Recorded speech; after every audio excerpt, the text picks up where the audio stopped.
예수님이 이제 사역들을 쭉 해가서 뭐 갈릴리 지방 또 이방인 땅으로 가서 이방 지역 시돈 이런 지역들을 다 거쳐서 이제 요단을 건너와서 유대 땅으로 올라오셔서 지금 어디로 가고 있습니까? 예루살렘으로 오셨죠. 자, 드디어 예루살렘에 도착했습니다. 자, 예수님이 예루살렘에 도착하면 세상이 팔칵 뒤집어져서 뭐 엄청난 일이 일어날 것 같죠. 그렇죠. 예수님이 도착하면. 그런데 뭐 큰 일이 일어나지 않죠. 우리가 교회가 일어나서 막 열심히 기도하면 세상이 발칵 뒤집힐 것 같아도 그렇지 않아요. 그런데 또 그런 일들이 일어납니다. 그래서 영적인 눈을 갖고 볼 줄 아는 성도가 되어야 될 줄로 믿습니다. 자, 예수님이 예루살렘 가까이 도착을 했는데 어디에 도착했냐 하면 감람산 벳박의 베다니에 도착했다, 이렇게 기록이 되어 있어요. 이 세 장소는 굉장히 의미가 중요합니다. 자, 오늘 첫째, 이 감람산에 도착했다. 이 감람산에 도착했다는 걸 왜 강조하느냐? 그냥 감람산에 그 가는 길목이니까 도착했다, 그런 뜻이 아니죠. 이 감람산에 도착했다는 것은 스가랴 14장 4절 말씀에 보면, 여러분 꼭 이런 거는 적어놔서 기록해놔서 꼭 암기하고 계셔야 합니다. 감람산은 어떤 산이냐 그러면 예루살렘 동쪽에 위치해 있어요. 자, 예루살렘 성전의 문은 동서남북 어느 쪽에 나 있죠? 어느 쪽에 나 있어요? 성전의 문 동쪽으로 나 있어요. 동쪽. 그러니까 감람산으로 예수님이 가시는 동쪽 방향이니까, 그래서 태양이 동쪽에서 뜨는 것처럼 예수님이 동쪽에서 오신다라는 그런 상징적인 의미를 가지고 있죠. 자, 감람산은 예루살렘 동쪽에 있는데 예루살렘보다는 높은 산이에요. 그래서 감람산에 오면 예루살렘이 훤히 내리다 보이겠죠? 그죠? 자, 이 감람산에 예수님이 오신 것은 스가랴 14장 4절에 이렇게 말씀이 되어져 있어요. 여호와의 날 하나님의 발이 어디에 선다? 감람산에 설 것이라 그래요. 여호와의 날에 하나님의 발이 어디 선다고요? 감람산에 선다라는 거죠. 자, 감람산에 선다라는 말은 종말론적 의미예요. 자, 종말은 언제 시작됐어요? 예수님이 오심으로써 그때부터가 종말이에요. 지금이 종말이 아니고 예수님이 오신 그날부터가 종말이에요. 자, 세상이 지금 끝이 됐다라는 거죠. 세상이 망해가고 있다라는 것을 암시하는 거죠. 자, 세상이 망하면 뭐가 돼요? 하나님의 나라가 시작되는 거죠. 이해되십니까? 자, 그래서 예수님이 감람산에 섰다고 하는 것은 이 스가랴 14장 4절 말씀이 말씀대로 실현된 것을 말합니다. 자, 예배자들은 1년에 3차례씩 예루살렘을 가게 되는데 전부 다 이 감람산에 거치게 되죠. 감람산에 올라가서 감람산을 거쳐서 예루살렘으로 올라가는데, 이 감람산은 성전이 바라보이는 산이기 때문에 사람들이 이 감람산에 오면 옷깃을 여미는 거죠. 드디어 거룩한 성 어디 예루살렘 그 성전이 있는 하나님 앞으로 나간다. 아주 경건한 마음이, 그래서 경건한 마음이 전이되는 장소가 바로 이 감람산입니다. 자, 두 번째는 이 벳박인데, 벳박에는 우리나라 말로 번역을 하면 무화과의 집이라는 뜻이죠. 예루살렘에서 1km 정도 거리에 있는 곳입니다. 탈무드를 보시면 이 벳박에를 이렇게 설명합니다. 예루살렘 성전의 의무적 경계선. 그러니까 이 벳박에는 의무적으로 이제 이 벳박에에 딱 도착하면 그 예루살렘 경내로 이제 생각을 하고 제의적 청결을 갖추는 장소입니다. 예루살렘 성전이 안으로 들어가는 거기 때문에 이 벳박에에서 1km 지점에서부터 정말 하나님의 앞에 예배자로서 청결을 자기 몸을 청결케 하는 그 장소가 바로 벳박에예요. 자, 그래서 이 벳박에 우리 성도들도 신앙생활을 할 때 교회 입구에 오면 마음이 달라지잖아요.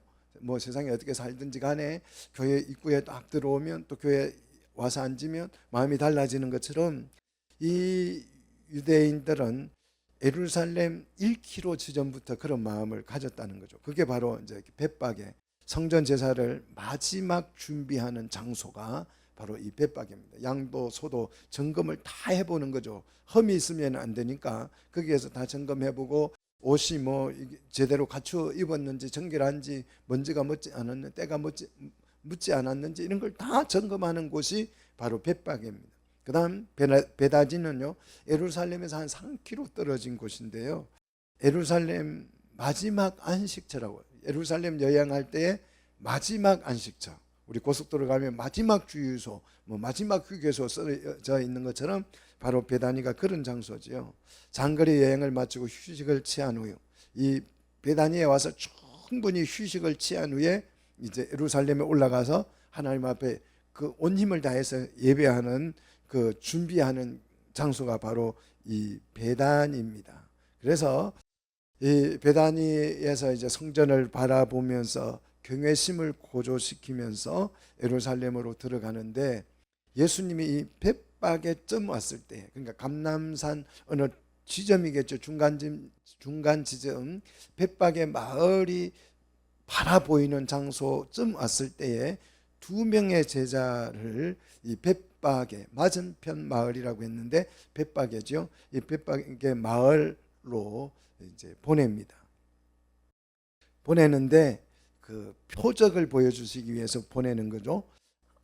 어떤 지시를 하냐 그러면 아직까지 아무도 타보지 않은 나귀가 그 마을에 있다는 거예요. 그런데 그 마을에 매여 있는 그 나귀를 풀어오라는 것이죠. 자, 이 나귀가 오늘 이제 드디어 등장했습니다. 10장에서는 뭐가 등장했어요? 나귀 말고 무슨 동물이 등장했습니까? 10장에서 벌써 다 까먹었어요. 지난주에 덩치가 엄청 키운, 니마 덩치를 키우지 마오 했던 그 동물 뭡니까? 낙타. 낙타와는 전혀 다른, 이 10장의 낙타와는 전혀 다른 모습, 덩치가 전혀 없는, 아무도 태운 적이 없는, 아무것도 실은 것이 없는 빈몸인 그런 거죠. 그리고 이 나귀는 새끼라고 그랬죠.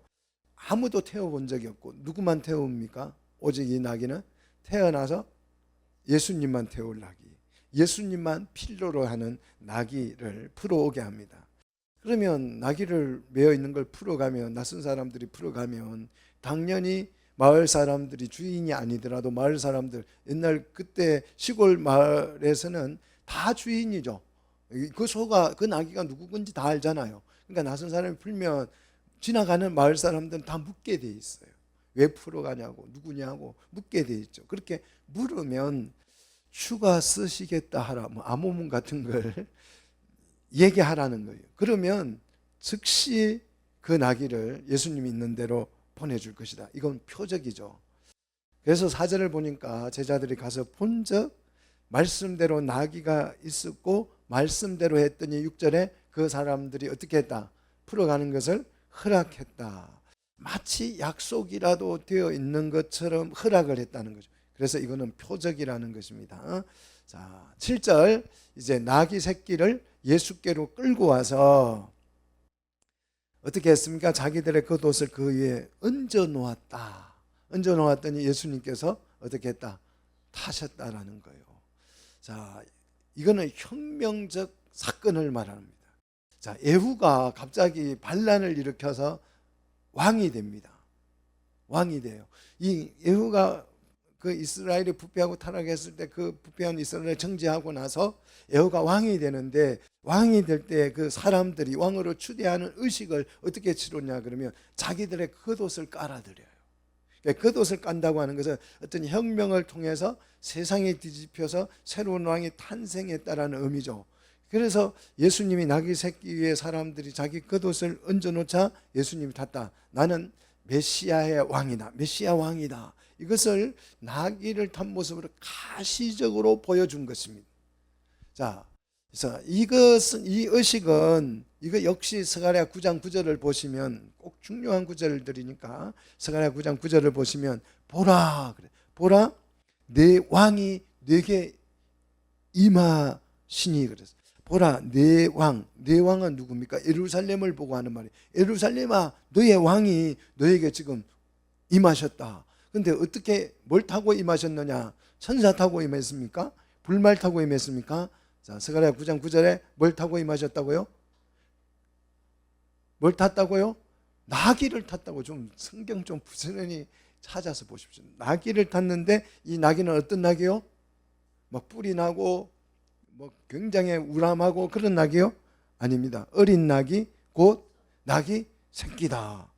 이 말씀이 문자 그대로 실현된 거예요. 자, 예수님이 군마 대신에 뭘 탔다고요? 나귀 새끼를 타신 이 풍경을 여러분 상상해 보십시오.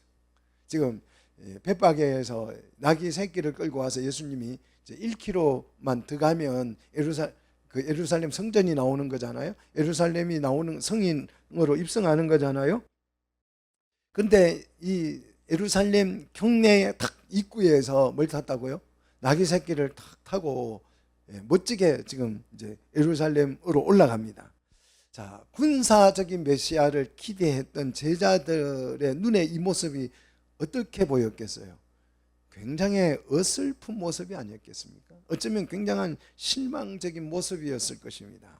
그런데 반면에 그 군중들의 반응은 가히 폭발적입니다. 이 모습을 보고 굉장히 폭발적인 반응을 보이는데 8절 보십시오.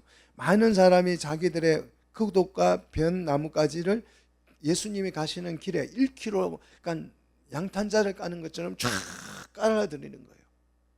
멋지죠? 이렇게 겉옷을 깔아드리면서 예수님 앞, 뒤 주님을 에워싸면서 에워싸서 따라가면서 찬양을 하는데 그 찬양의 제목이 뭐예요? 호산나 찬양. 호산나 호산나 하면서 찬양합니다. 자, 이 호산나 찬양은 무슨 뜻이냐 하면 주의 이름으로 오시는 이여. 누구 이름으로 오신다고요? 주의 이름, 주인의 이름으로. 이 메시아죠. 자, 이분이 나귀를 타신 이분이 메시아임을 찬양하고 있는 것이. 그다음 찬송하라. 이제 보십시오. 찬송하라. 오는 우리 조상 누구? 다윗의 뭐? 나라야 하면서 외칩니다. 자, 메시아가 오시고 또 그다음에 뭐가 와요? 다윗의 나라가 지금 오고 있는 것이요. 하나님의 나라가 임재하고 있다라고 이 찬양으로 선언하고 있습니다. 자, 찬양이라고 하는 것은 보여야 찬양할 수 있는 거죠. 하나님 나라가 오지도 않는데 내가 거짓말로 그냥 오는 나라요 이렇게 찬양하면 감동이 없어요. 메시아로 실제로 느껴지지 않는데 막 핸델의 메시아를 부르면 무슨 감동이 오겠어요? 음악만 멋지네 이런 생각이 들지 메시아의 감동이 오지 않는 거잖아요. 근데 지금 이 찬양하는 사람들은 메시아 왕으로 지금 느껴지고 다윗의 나라가 지금 오고 있는 것이 지금 예수님이 나귀 새끼를 타고 가는 이것이 나라가 통째로 오는 것을 지금 경험하고 있는 것이. 이 신앙이라고 하는 이 경험이 있어야 예배가 경건해지고 찬양이 뜨거워지고 하는 거지, 기도가 열렬해지는 거지. 무슨 뭐 그냥 소원이 싸운데 소원을 들어 주옵소서, 아무런 감동이 없는 거예요. 그건 감동이 아니에요. 그거는 절간에 가도 하는 거고 나무 밑에 가서도 할 수 있는 거죠. 자, 이 경험들이 여러분 오늘 있어지기를 축원합니다. 그 다음에 가장 높은 곳, 세상에서 가장 높은 곳은 어디입니까? 에르베트 산입니까? 어디예요? 가장 높은 곳 왕궁, 왕자죠. 세상에서 가장 높은 것은 왕입니다. 믿습니까? 세상에 왕위보다 높은 게 어디 있어요? 자, 그러면서 호산나, 메시아는 하나님의 왕이심을 지금 이들이 찬양하고 있습니다. 정말 멋진 찬양을 드리지만 이런 걸 언밸런스다 그럽니다. 왜냐하면 나귀를 탄 예수님의 모습과 찬양하는 내용이 어때요? 너무 조화롭습니까? 안 조화롭습니까? 너무 언밸런스, 안 어울리잖아요. 군마를 타고 정말 백마를 타고 등장하면 이 찬양이 어울릴 법한데 뭘 탔다고요? 나귀 새끼를 탔다고요. 그런데 이게 뭐다? 스가랴 9장 9절 말씀이다라는 거죠. 마치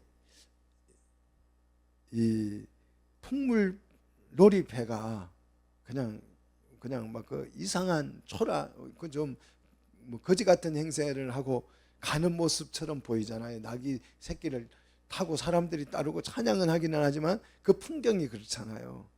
자, 예수님은 이 퍼포먼스를 하면서 자, 도착을 합니다. 낙이 새끼를 타고 막 수많은 군중을 이끌고 딱 도착을 해요.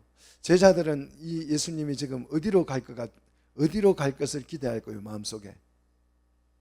예루살렘 어느 지점요? 예루살렘 중에서 어느 곳요?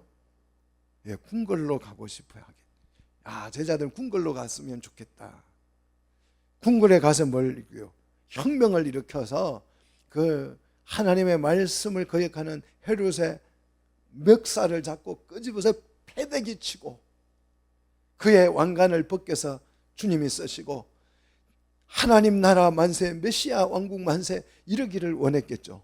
자, 예수 믿는 사람들이 다 그래서 교회 다녀요. 다 그래서 교회 다녀요. 여러분 예수 믿기만 하면 뭐 엄청난 일이 일어납니다. 부흥회는 주제가 그런 거잖아요. 막 여러분의 자녀가 잘 될 것이고 집이 잘 될 것이고 그래가지고 꼬리가 안 되고 머리가 될 것이며 막 어마어마한 얘기들을 해서 거기에 혹해서 다들 교회 다니잖아요.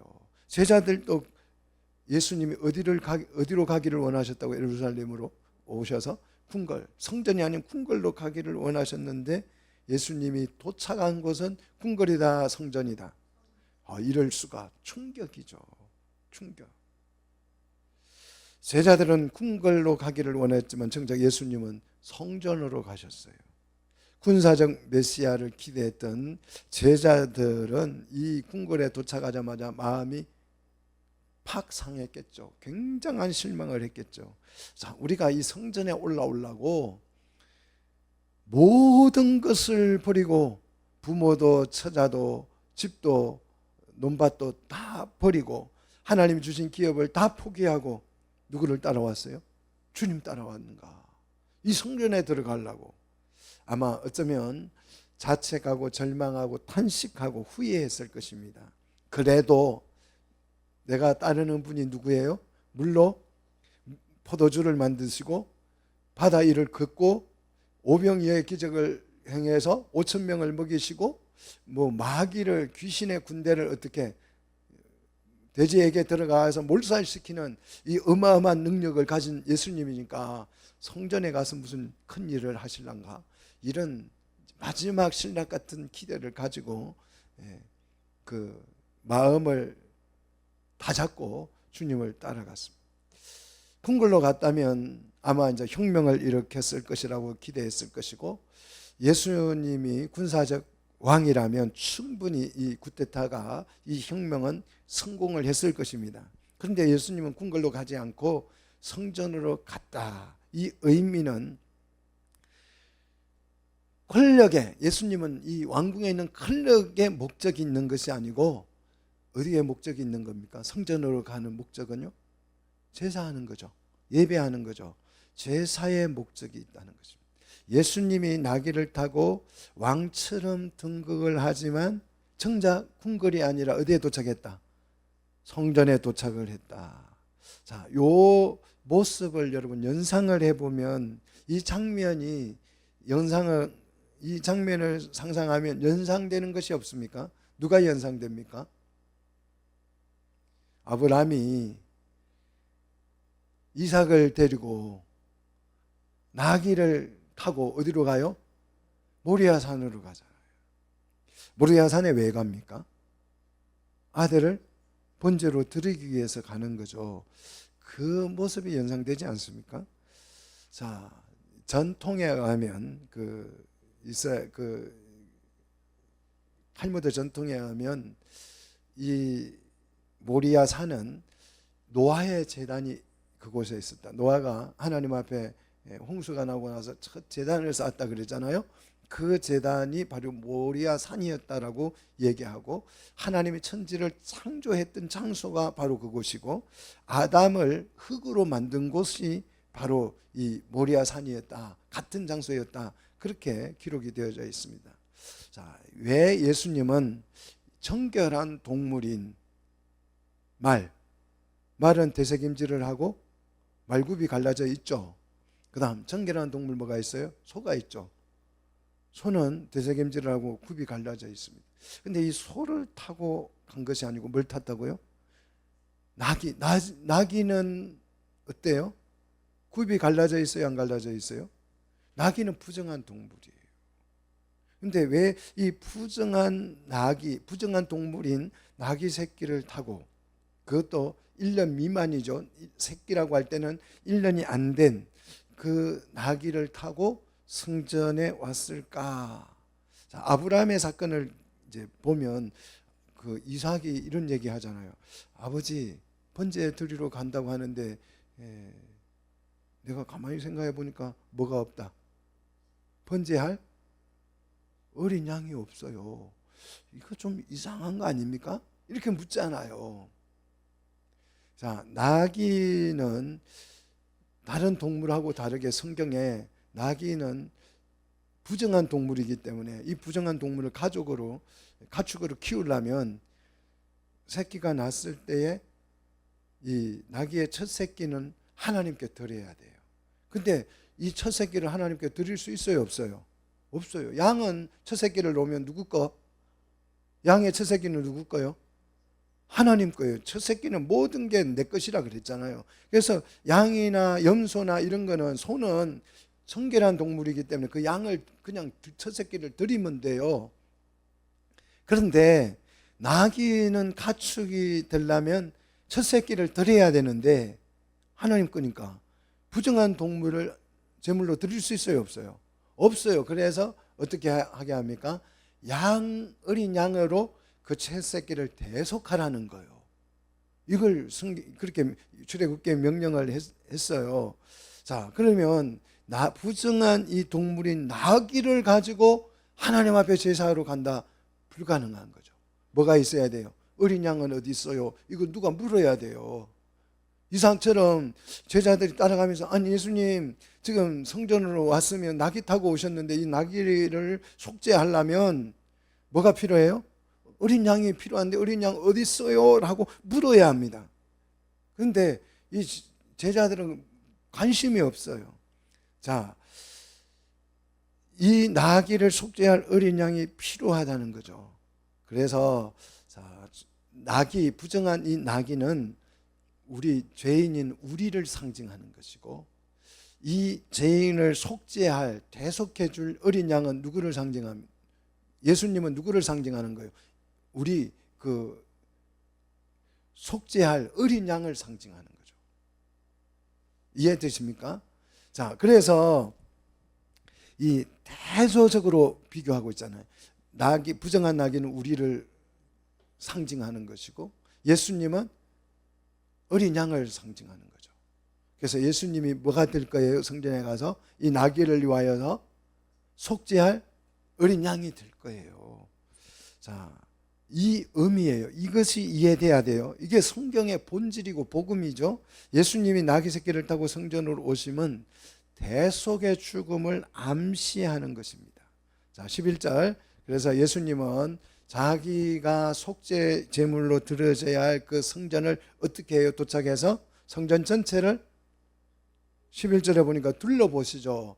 자, 제사할 사람은 반드시 제단을 수축해야 되죠. 선지자들은 제사안이 무너지면 그것을 다 수축해서 흠이 없게 만든 후에 이제 거기에서 제사하는 거죠. 근데 이걸 둘러볼 때 11절 보니까 날이 어떻게 됐어요? 저물었다 그랬어요. 암시적인 의미죠. 아, 이 성전이 생명이 끝나가구나, 어두워지고 있구나, 그런 것을 암시하고 있는 거죠.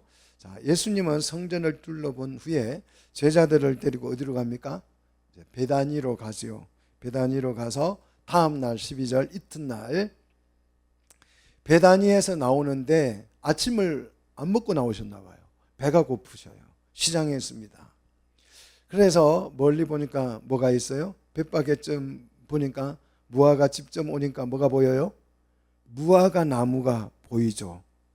자, 무화과 나무가 보입니다. 자, 여기서 여러분 성전과 무화과 나무를 비교하면서 말씀을 이제 생각하십시오. 자, 그래서 이 무화과 나무를 발견한 예수님이 열매를 기대하고 그 무화과 나무에게로 갔지만 잎사귀만 무성하고 열매는 있더라 없더라?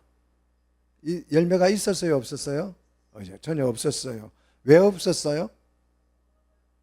아직 무화과 철이 아니라 이 말이죠.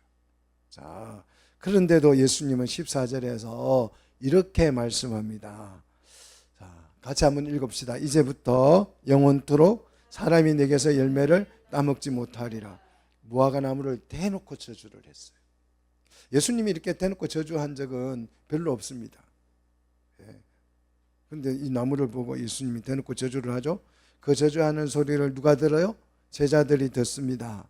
제자들은 이 말씀을 들으면서, 이 말을 들으면서 무슨 생각을 했을까요? 여러분, 잠시 여기에서 이제 무화과 나무 얘기는 듣고 다시 15절, 예수님은 어디로 가요? 또다시 성전으로 들어가서 성전을 어떻게 합니까? 둘러봤던 그 성전이 엉망이라는 것을 알고 성전을 어떻게 해요? 청결하게 하죠. 제사의 목적이에요. 제사를 드리기 위해서. 자, 청결하게 한 이 성전 뜰은 이방인의 뜰입니다. 자, 이 이방인의 뜰에 오니까 예배 그 매매하는 자들, 돈 바꾸는 자들, 비둘기 파는 자들, 그런 막 의자와 상을 다 예수님이 둘러 엎으셔요. 장사꾼들의 상을 다 엎습니다. 장사꾼들은 겉으로는, 명목상으로는 예배자들의 편리를 위해서 서비스하는 거죠. 그런데 실제로는 뭡니까? 명목은 서비스해 주는 건데 실제로는 돈을 버는 수단이죠. 돈 벌기 위해서 그들은 이방인의 뜰을 만들고 장사꾼을 거기에 끌어들였습니다.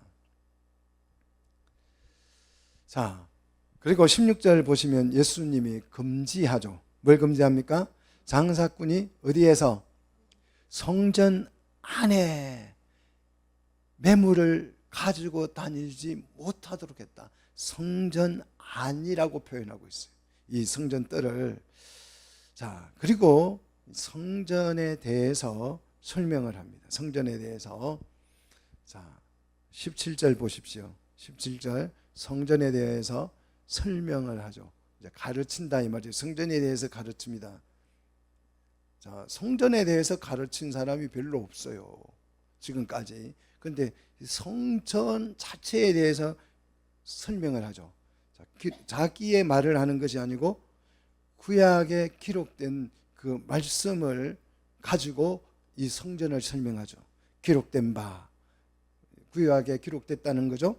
기록된 바, 이 성전을 예수님이 뭐라고 불러요? 내 집은 만민이 기도하는 집이라 청함을 받으리라. 구약 성경에 기록되어져 있지 않느냐.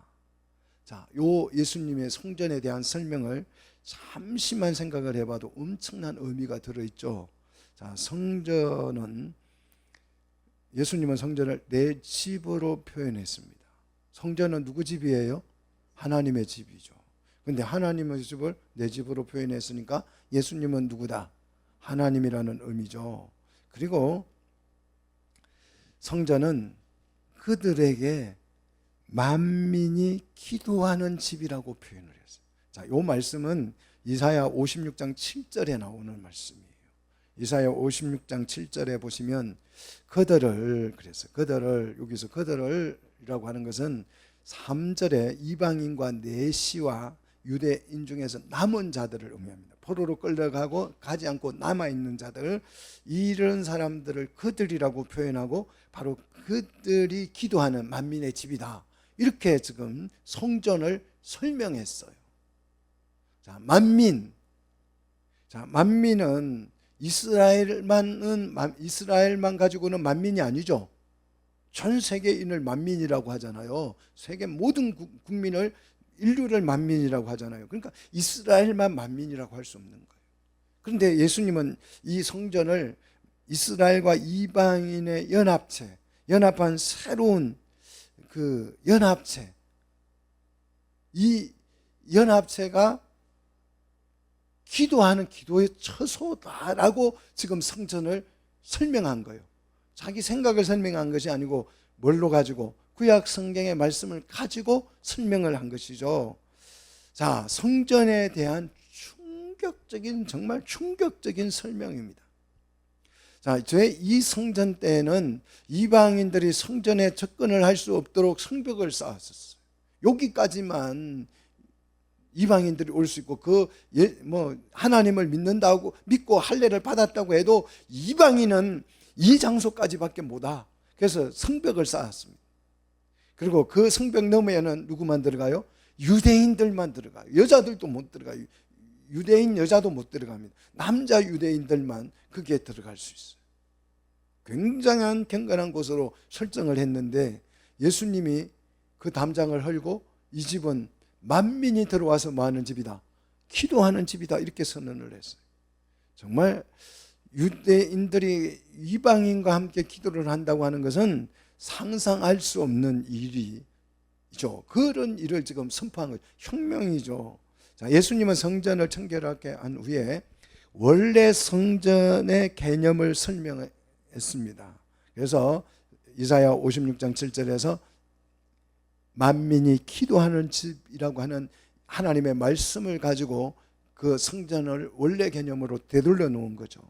자, 이방인의 뜰은 늘 16절에서 성전 안으로 표현합니다. 자, 이방인의 뜰, 그러니까 이 헤롯 이방인의 뜰이라는 것은 원래 제1성전인 솔로몬 성전에는 이방인의 뜰이 없습니다. 원래 성전에 이방인의 뜰이 없는 것인데, 제2성전 때 바벨론에서 포로로 돌아온 사람들이 그곳에서 하나님을 만나서 따라온 사람들이 있다 그랬잖아요. 그 사람들이 하나님을 예배하고 싶은데 성전에 들어갈 수 없으니까 여기까지만 들어오세요 하고 성벽을 쌓았던 것인데, 이 성벽을 이제 헤롯이 더 확장을 시켜서 모든 이방인 와서 여기 와서 하나님 앞에 예배도 하고 장사도 해. 그렇게 해서 돈벌이를 했던 거죠. 그런데 이 이방인의 예배하는 이 뜰을 16절에 예수님은 뭐라고 표현했다고요? 성전 안이라고 표현하고 있는 거예요. 굉장한 의미죠. 자, 그래서 이방인의 이 뜰이 생긴 건데, 이걸 유대인들이 뭘로 만들었다? 대제사장이 또 헤롯 왕이 뭘로 만들었어요? 강도의 소굴로 만들었다는 거죠. 거기에서 그래서 많은 수입을 발생했어요. 이렇게 수입 발생한 것을 가지고 사람들은 그 당시에 뭐라고 했겠어요? 와, 하나님이 축복이다, 은혜 받았다. 내가 이렇게 성전에 와가지고 장사를 해가지고 돈 많이 벌었다, 하나님 축복이다, 은혜다. 이런 사람들이 많아요. 지금도 이렇게 생각하는 사람들이 많습니다. 그런데 예수님의 눈에는 뭐였다? 강도의 소굴이었다. 성전이 아니고 강도의 소굴이었다. 결국 강도의 소굴이 된 이 성전은 하나님의 심판을 받고 무화과 나무가 마른 것처럼 어떻게 돼요? 멸망받을 것이다. 그걸 지금 무화과 나무를 통해서 예고하여 주고 있는 거죠. 반면 성전은 새롭게 이제 업그레이드가 되죠. 원래 옛날 성전은 강도의 소굴이 돼서 멸망을 받고 없어지고, 이 성전이 다시 업그레이드, 뒤집어져서 업그레이드가 되는데, 이 업그레이드된 이 성전이 뭐라고요? 만민이 기도하는 집으로 업그레이드 된 것입니다. 여러분 놀랍지 않습니까? 자, 성전의 중심 기능이 뭐였어요? 속죄하는 기능을 하죠. 성전의 중심 기능은 원래 속죄의 제를 드리는 곳이잖아요. 그죠? 속죄하는 거예요. 그래서 속죄소가 있는 거잖아요. 그런데 이 속죄 중심 기능의 성전이 없어지고 뭐로 업그레이드 됐다고요? 만민이 기도 중심의 성전으로 업그레이드 된 거예요. 자, 그러면 왜 이 성전의 기능이 바뀔까 하는 거예요. 그냥 이유도 없이 예수님이 오늘부터 기도하는 집이야, 이렇게 이름표 그냥 바꾼다고 성전이 그렇게 바뀌는 게 아니죠. 이유가 있어야 되죠. 그죠? 왜 바뀔까 하는 거예요.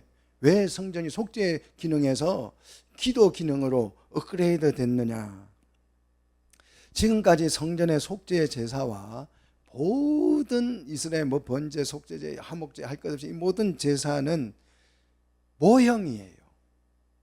모형입니다. 이게 실제 제사가 아니고 모형적 제사죠.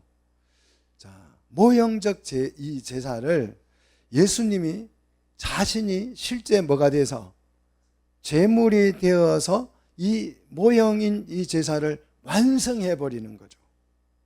그래서 완성하고 나니까 모형은 어떻게 돼요? 폐지가 되는 거죠. 자, 집을 건축할 때에 설계도를 그리고 그 설계도에 따라서 조감도를 그리죠. 조감도를 그립니다. 딱 그 지어질 집의 모양을 그대로 그림으로 그리죠. 그게 이제 모형도죠. 이 그림대로 집이 실제로 지어집니다. 그런 뜻이죠. 제사가 그런 것이에요. 이 제사의 모형, 조감도를 보여주면서 실제는 이 제사와 똑같은 제사가 실제 제사를 드리게 됩니다. 이 실제 제사가 뭡니까? 예수님이 드리는, 예수님이 자신이 제물이 되어서 드리는 제사죠. 그러면 실제 제사가 이제 드려지면 모형으로 드려졌던 이 제사는 어떻게 될까요? 폐지되는 거죠. 없어지는 거예요. 그래서 우리가 동물 제사를 지금 안 드리는 거예요. 제사가 완성되어서 폐지됨으로써 속죄제의 중심 기능을 했던 원래 성전은 어떻게 돼요? 이것 성전도 어떻게 되겠어요? 폐지되겠죠. 없어지겠죠. 멸망하고 사라지겠죠. 그래서 이 성전이 어떤 성전으로 바뀐다? 기도하는 뭐로 바뀌어요?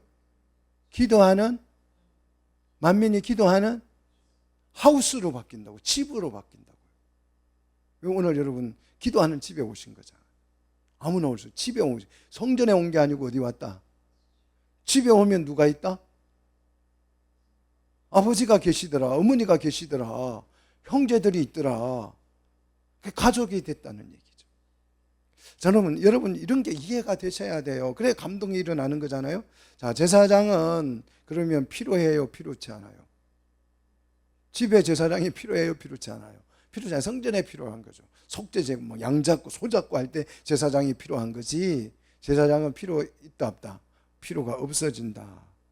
기도하는 집에서는 제사장이 필요가 없어지는 거죠. 자, 다시 이제 19절 무화과 나무 얘기로 되돌아옵니다. 성전을 청결케 하신 후에 성 밖으로 나갔습니다. 20절. 자, 다음 날 아침에 와서 보니까 이 무화과 나무가 어떻게 됐어요? 뿌리째 말랐습니다. 무화과 나무 저주 사건 중간에 성전 청결 사건이 샌드위치처럼 끼어 있죠. 자, 암시죠. 열매 없는 무화과 나무가 저주를 받는 것처럼 성전도 열매를 맺지 못하면 저주를 받고 파멸된다. 암시하는 거죠. 그런데 좀 억울해요. 왜 억울합니까? 무화과 나무는 왜 열매가 없었어요?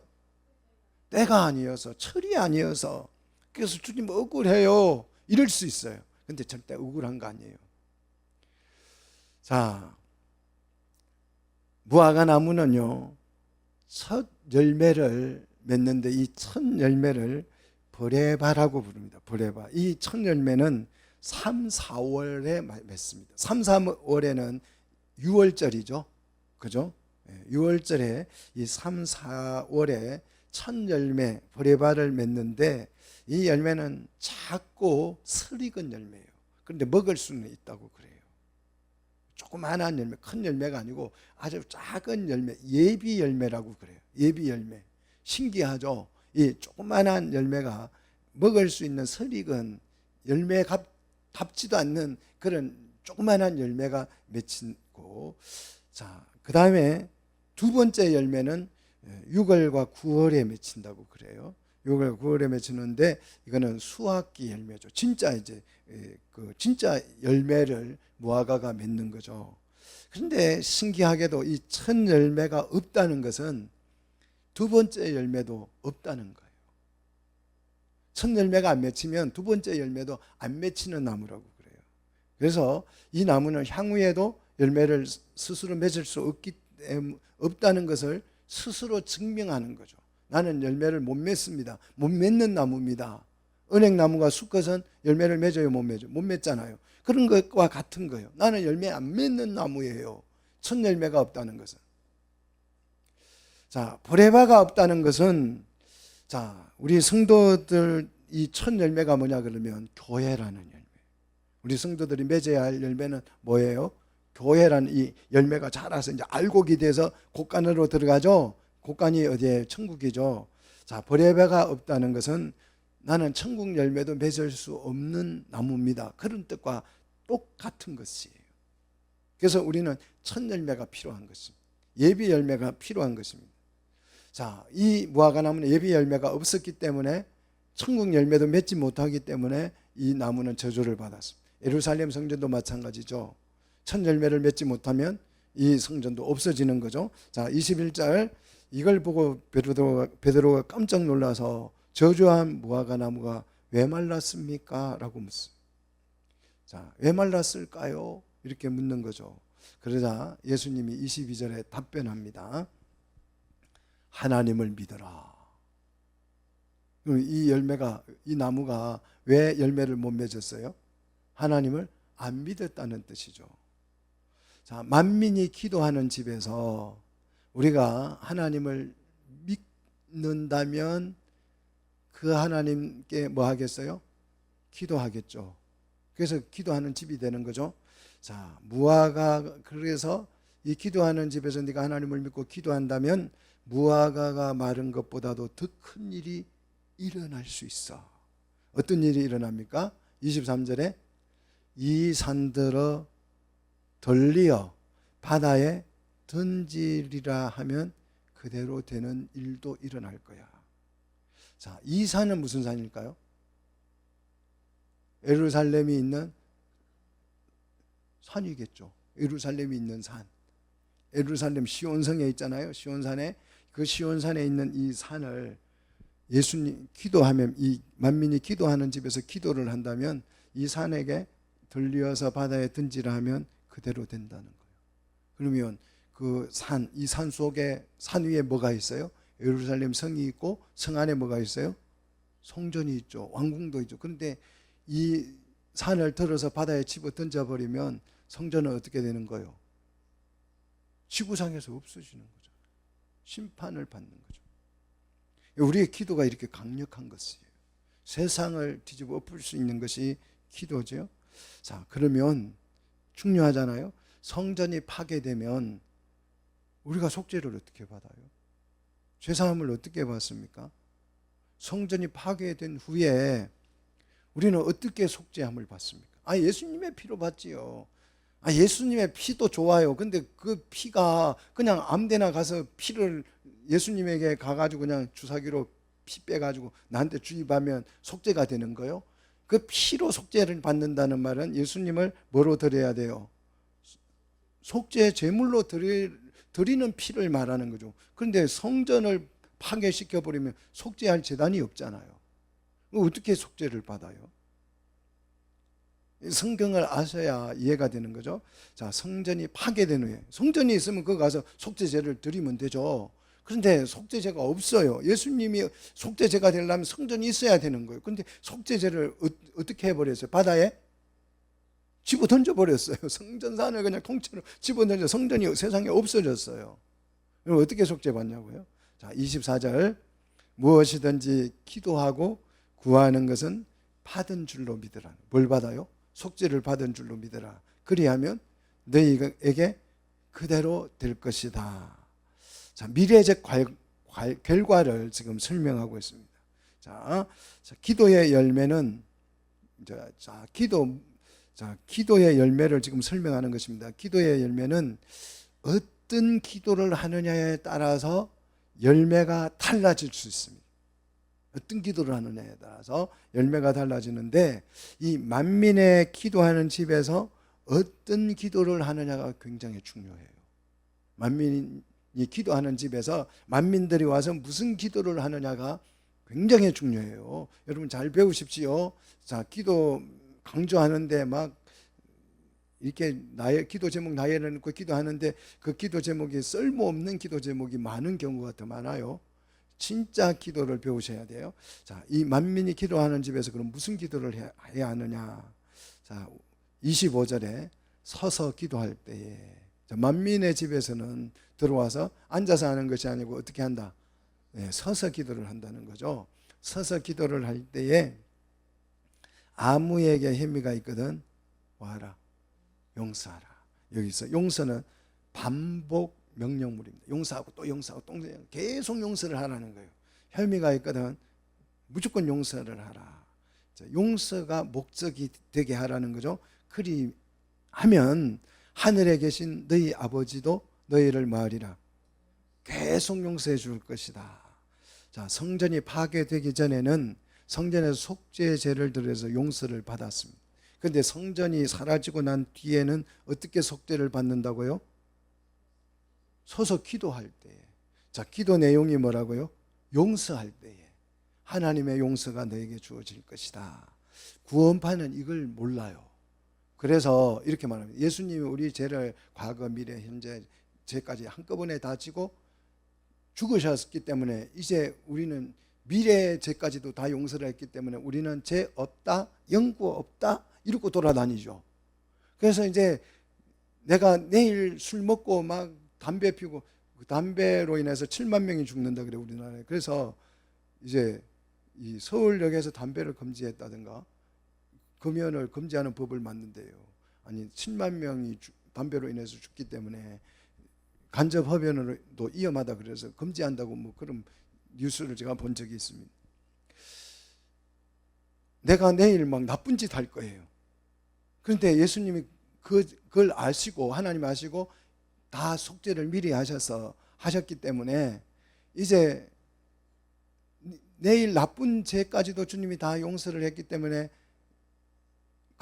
내일 죄 지을 것을 걱정할 필요가 있다 없다. 그냥 오늘 마음대로 하고 살자.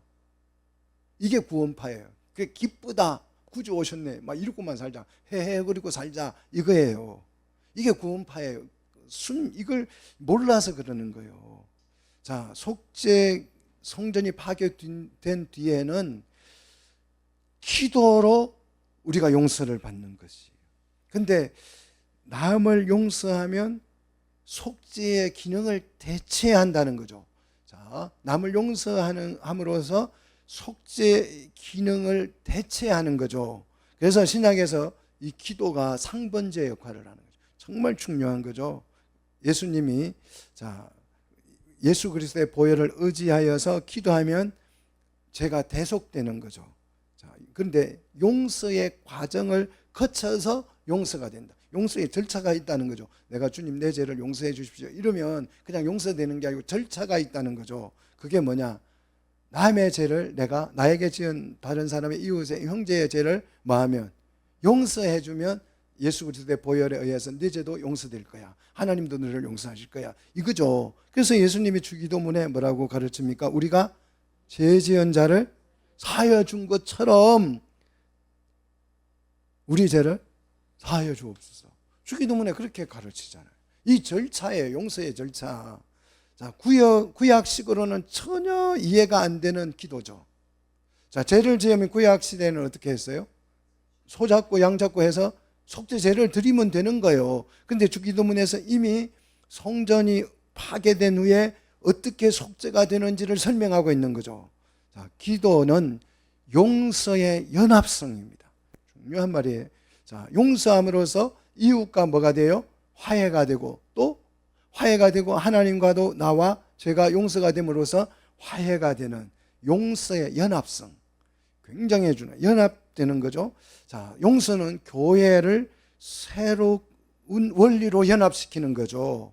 이것이 하늘의 윤리고 용서가 곧 뭐다? 하나님의 사랑이다. 그리스도인의 사랑이다. 용서는 사랑과 같은 거죠. 그래서 이제 갑자기 성전과 무화과 나무 얘기에서 주제가 뭘로 바뀌었어요? 기도로 갑자기 막 바뀌어요. 주제가 널뛰게 하는 것 같아요. 이 원리를 이해를 못하면 갑자기 뭐 성전 이야기하다가 갑자기 기도 얘기하고 막 무화과 나무 얘기하다가 성전 얘기하고 막 이상한 이 얘기 스토리의 흐름이 잘 안 잡히죠. 근데 이 원리를 알면 이 뜻이라는 것을 충분히 이해할 수 있죠. 자, 그래서 결국 성도들은 십자가의 죽음 후에는 히브리서 9장 28절에 그리스도께서 죄를 담당하려고 단번에 뭘 드렸다? 제사를 드렸다. 그래서 제사가 완성이 됐다라는 거죠. 그래서 완성되고 난 뒤에는 속죄 제사 기능을 하는 성전은 없어져야 하고 대신 뭐로 생겼다? 만민이 기도하는 성전에서 집으로 생겼다는 거죠. 그래서 하나님과의 화해가 이루어져서 이전 성전은 바다에 던져지고 기도하는 집에 모여서 기도하는, 만민이 기도하는 집으로 업그레이드된 이 성전을 우리는 새 예루살렘 또는 뭐라고 부른다? 교회라고 부른다. 예수님은 교회로 성전을 업그레이드 하신 것입니다. 믿습니까? 그래서 성전이 필요 없는 거예요. 예수님도 성전을 강도의 소굴로 만든 그 사람들을 뭐 하셔야 돼요? 용서하셔야 돼요. 그래서 예수님이 십자가에 못 박혀서 저들의 죄를 사하여 주옵소서, 이렇게 기도했던 거죠. 자, 그러면 누가 용서를 해줘요? 25절에 하늘에 계신 너희 하나님이, 맞습니까? 하나님이 용서해요? 아버지가 용서한다. 자, 왜? 성전이 지금 뭐로 바뀌었어요? 집으로 바뀌기 때문에 이제 집에는 누가 계신다고요? 아버지가 계시는 거예요. 아버지께 용서를 구하는 거예요. 자, 그래서 아버지가 용서해 줍니다. 그래서 하나님이라는 용어 대신 아버지라는 가족 호칭을 사용한 것은 이 용서를 통해서 뭐가 돼요? 하나님의 가족이 된 거죠. 그 기도는 가족이 하는 거예요. 기도는 누가 하는 거예요? 아들이 아버지에게 하는 것이 기도입니다. 믿습니까?